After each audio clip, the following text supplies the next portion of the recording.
Good morning mga kabakyard. No? So, ngayong araw guys, mga kabakyard, 100 days na ang ating inahin. So, ang gagawin po natin, i-injikan po natin siya ng iron ngayong araw. So, samahan nyo ako guys, no? Sa mga baguhan dyan na hindi alam kung para saan po ba yon, yung iron po, para sa dagdag kaalaman natin ngayong araw mga kabakyard, no?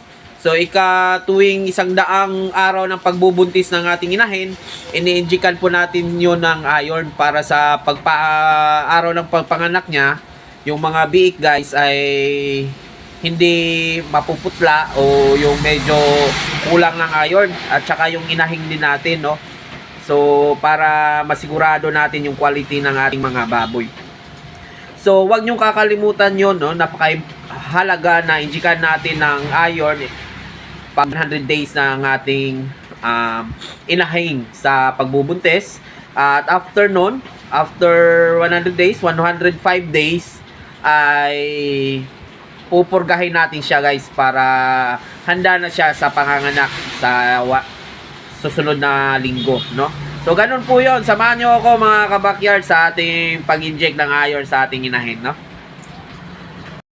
Na. Iron. Butakal, may inom po ni. May tagbuntis na lagi po ni isa. Pila ka ml ng iron, sir? 5 ml na, sir. 5 ml. Yan. Iron ng ating uno. Ay, spaan natin. Hindi ka ni. Hindi ka doon siya. Uy. Awas na niya. Awa. Awa.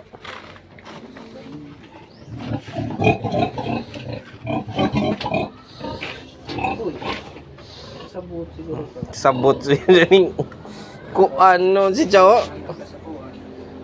Hari sini LB. Adlukan ka, Jo.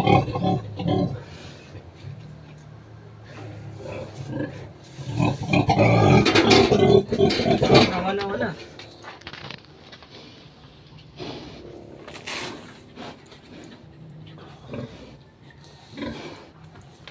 Unsa to'y kuan? Na, mana? Nya purgahon na to ni kuan no, sunod. Sa katurang kuan sir, lati ko 1,000 nga may 5 grams bitaw pang adnay. 10 grams panganay. Ha? O 10 grams pa to?